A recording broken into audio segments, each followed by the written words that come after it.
വലിയൊരു ആശയക്കുഴപ്പമുണ്ട്. കാരണം അവരുടെ ഫോക്കസ് മാറിപ്പോകുമോ, എവിടെ ഫോക്കസ് ചെയ്യും എന്ന കാര്യത്തിൽ. കാരണം അൻവർ പ്രതിപക്ഷ നേതാവിനെതിരെ ഇനി ഇതിലും വലിയൊരു പരാമർശം നടത്താനില്ല. അത്ര ശക്തമായ പരാമർശങ്ങൾ നടത്തി കഴിഞ്ഞിട്ടുണ്ട്. എന്നിട്ട് കൂടിയും അൻവറിനെ ഒന്ന് തൊടാതെ പരാമർശിക്കാതെ പോകുന്നു എന്നാണ് സാഹചര്യം.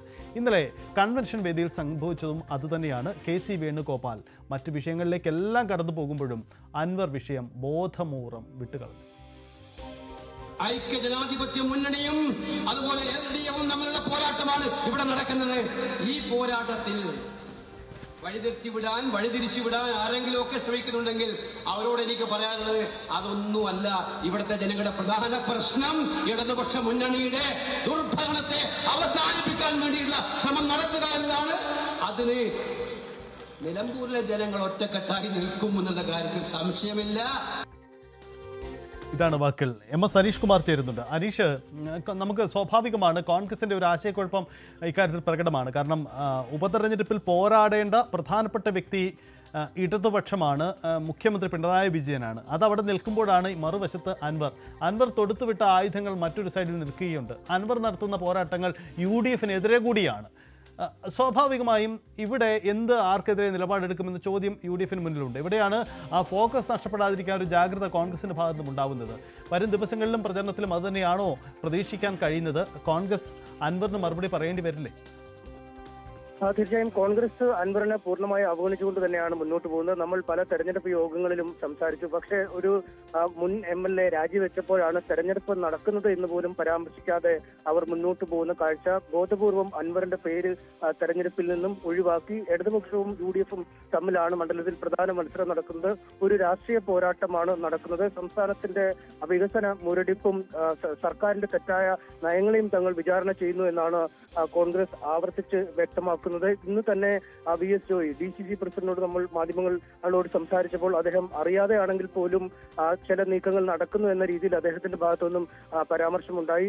വാതിൽ അടച്ചില്ലേ എന്ന് ചോദിച്ചപ്പോൾ ഇല്ല എന്ന് പൂർണ്ണമായി പറയാൻ നിൽക്കാതെ എല്ലാവരുടെയും വോട്ട് വേണം എന്ന് പറഞ്ഞ് അദ്ദേഹം പോകുന്ന ഒരു സാഹചര്യമാണ് ഉണ്ടായത്. അത്തരത്തിൽ ഈ അടച്ചിട്ട രീതിയിലുള്ള ചർച്ചകൾ ഒരുപക്ഷെ അകത്ത് ഈ അൻവറിനെ ആക്രമിക്കാതിരിക്കാനോ അല്ലെങ്കിൽ അൻവർ പിന്മാറുന്നതിനോ പോലുമുള്ള നീക്കങ്ങൾ ആയിരിക്കാം എന്ന് നമുക്ക് കരുതാം. പക്ഷെ അത്തരം നീക്കങ്ങൾ പോലും ഉള്ളറകളിൽ നടക്കുമ്പോഴും പുറത്ത് അൻവറിനെ കുറിച്ച് ഒരു അക്ഷരം ഇണ്ടാതെയാണ് ഇവരുടെ തെരഞ്ഞെടുപ്പ് പ്രചാരണം മുന്നോട്ട് പോകുന്നത്.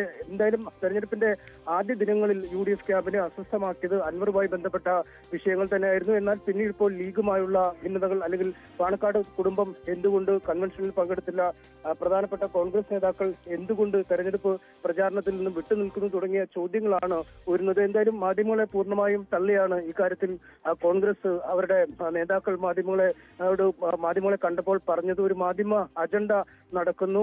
ഒപ്പം അധിക്ഷേപകരമായ പരാമർശങ്ങൾ പോലും മാധ്യമങ്ങൾക്കെതിരെ പ്രയോഗിക്കുന്ന രീതിയിലേക്ക് കോൺഗ്രസ് നേതാക്കളുടെ വാക്കുകൾ മാറുന്നു. എന്തായാലും ആദ്യ ദിനങ്ങൾ മുതൽ ഇങ്ങോട്ട് പ്രചാരണ വിഷയങ്ങളെല്ലാം കോൺഗ്രസിനെതിരെ അല്ലെങ്കിൽ UDFിനെതിരെ തന്നെ നിൽക്കുന്നു എന്നതാണ് ഈ മണ്ഡലത്തിലെ ഇപ്പോഴത്തെ വസ്തുത.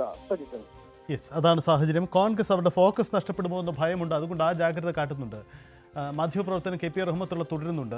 ശ്രീ KP റഹ്മത്തുള്ള, കോൺഗ്രസ് അൻവറിന് മറുപടി പറയാതെ മുന്നോട്ട് പോവുക എന്ന രാഷ്ട്രീയ തന്ത്രമാണ് പയറ്റുന്നത്. പക്ഷേ അൻവർ ഒരു വശത്ത് കോൺഗ്രസിനെ കൂടി കടന്നാക്രമിക്കുമ്പോൾ മറുപടി പറയേണ്ടി വരില്ലേ UDFിന്? അവരുടെ ക്യാമ്പയിനിൽ അൻവർ വിഷയം കൂടി ഉൾപ്പെടുത്തേണ്ടി വരില്ലേ?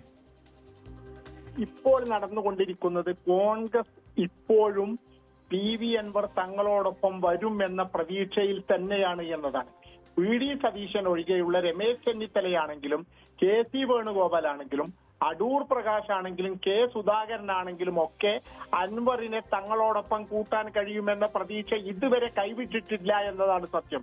അൻവറുമായി സംസാരിക്കുമെന്ന് ഇന്ന് തന്നെ KC വേണുഗോപാലും നിലമ്പൂരിലെത്തുന്ന ചെന്നിത്തല അൻവറുമായി കാണുമെന്നും കോൺഗ്രസിന്റെ ഉത്തരവാദപ്പെട്ട നേതാക്കൾ വ്യക്തമായി കഴിഞ്ഞിട്ടുണ്ട്. അപ്പോൾ വരും ദിവസങ്ങളിൽ അൻവറിനെ പത്രിക പിൻവലിച്ച് തങ്ങളോടൊപ്പം നിർത്താൻ കഴിയുമെന്ന വളരെ കൃത്യമായ പ്രതീക്ഷ തന്നെ കോൺഗ്രസിന്റെ ഉന്നത നേതാക്കൾക്കുണ്ട്. അതുകൊണ്ട് തന്നെ അൻവറിനെ പറ്റി ഒരക്ഷരം പറയരുത് എന്ന അലിഖിതമായ ഒരു ധാരണ കോൺഗ്രസ് നേതാക്കൾക്കിടയിലുണ്ട്. അതുകൊണ്ടാണ് അൻവറുമായി ബന്ധപ്പെട്ട ഒരു വിഷയത്തിലും ഒരക്ഷരവും കോൺഗ്രസ് നേതാക്കളുടെ ഭാഗത്തു നിന്ന് ഇപ്പോൾ ഉണ്ടാകാത്തത്. മാത്രമല്ല മുസ്ലിം ലീഗുമായി അൻവറിന് വളരെ അടുത്ത ബന്ധമാണുള്ളത്.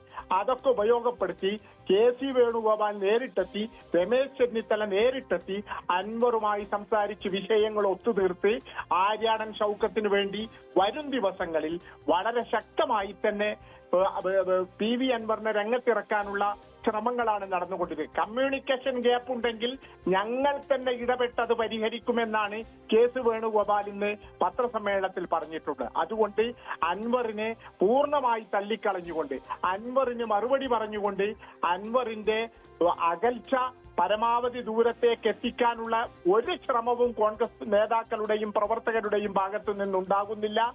അൻവറിനെ കൂട്ടാനുള്ള അവസാനത്തെ ഭഗീരഥ പ്രയത്നങ്ങളാണ് കോൺഗ്രസും UDF-ഉം മുസ്ലിം ലീഗും നേതാക്കളും ഒക്കെ നടത്തിക്കൊണ്ടിരിക്കുന്നത് ശരി, ഒരു കാര്യം കൂടി, ഈ ഇപ്പോഴത്തെ ഈ നേതാക്കളുടെ അല്ലെങ്കിൽ അൻവറിന്റെ പ്രസ്താവനകൾ വെച്ച് ഇനി UDF സ്ഥാനാർത്ഥിയുടെ ക്യാമ്പയിന് അൻവറിന് ഇറങ്ങാൻ പറ്റുമെന്ന് തോന്നുന്നില്ല. ഒരുപക്ഷെ അൻവറിന്റെ സ്ഥാനാർത്ഥിത്വം പിൻവലിച്ചേക്കാനെങ്കിലും ആ അനുനയ ചർച്ചകൾ ഇടവെച്ചേക്കും. അതായിരിക്കുമോ കോൺഗ്രസ് കരുതുന്നത്? അൻവറിന്റെ നാവിന് മുന്നിൽ ഇതൊന്നും പ്രശ്നമല്ല എന്ന് നിലമ്പൂർക്കാർക്കറിയാം.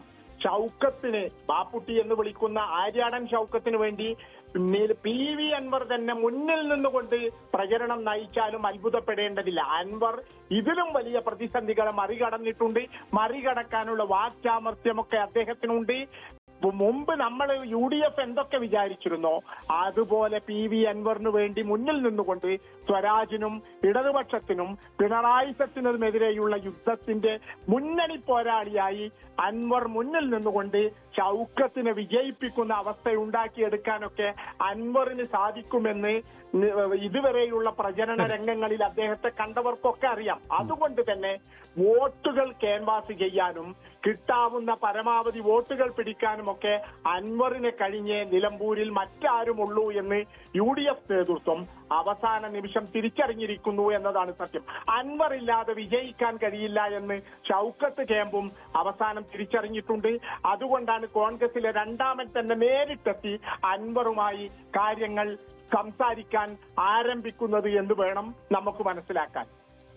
യെസ്, വളരെ നന്ദി ഇക്കാര്യത്തിൽ KP റഹ്മത്തുള്ള നിലപാട് പറഞ്ഞതിന്. എന്തായാലും ഇക്കാര്യത്തിൽ സംഭവിക്കാൻ പോകുന്നത് ഇനിയും ഒരു അനുനയ ചർച്ചയുടെ സാധ്യതയുണ്ട് എന്നതാണ് അവിടുത്തെ മാധ്യമപ്രവർത്തകരൊക്കെ നിരീക്ഷിക്കുന്ന ഒരു കാര്യം. അതായത് അൻവർ UDF-ന് വേണ്ടി കളത്തിലിറങ്ങിയേക്കാം. ആ അനുനയ ചർച്ചകൾ വരും ദിവസം നടക്കും.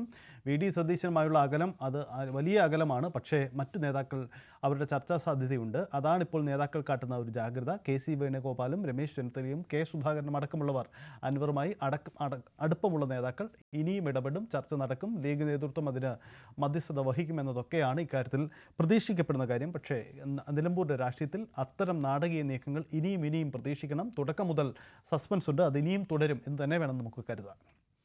നിലമ്പൂരിൽ നാമനിർദ്ദേശ പത്രികകളുടെ സൂക്ഷ്മ പരിശോധന ഇന്ന് നടക്കുന്നുണ്ട്. മുന്നണി സ്ഥാനാർത്ഥികൾ ഉൾപ്പെടെ 12 പേരാണ് മത്സരരംഗത്തുള്ളത്. പത്രിക പിൻവലിക്കാനുള്ള അവസാന ദിവസം മറ്റന്നാളാണ്.